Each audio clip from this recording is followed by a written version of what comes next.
Look back at the match would reveal that this was always going to be a tight, tense affair with both the teams playing to their respective strengths. But India started off on the front foot and continued to attack. They did not pull any punches, and that did seem to catch the Chinese side off guard.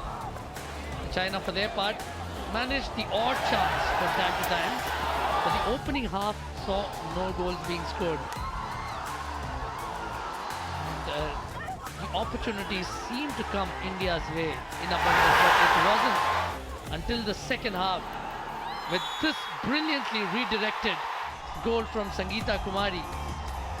It wasn't until then that India opened the account.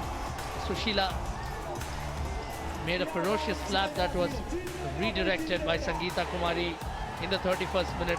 Then 5 minutes later, there was the Indian captain who eventually became the player of the match, who joined in the act to add to India's goal scoring tally, and that effectively put paid to China's chances for the most part. India continued to pepper the Chinese goal, so much so that eventually China could not find a suitable response. They had to pull their goalkeeper right towards the end. But even before that, it was India that continued to call the shots in every conceivable manner.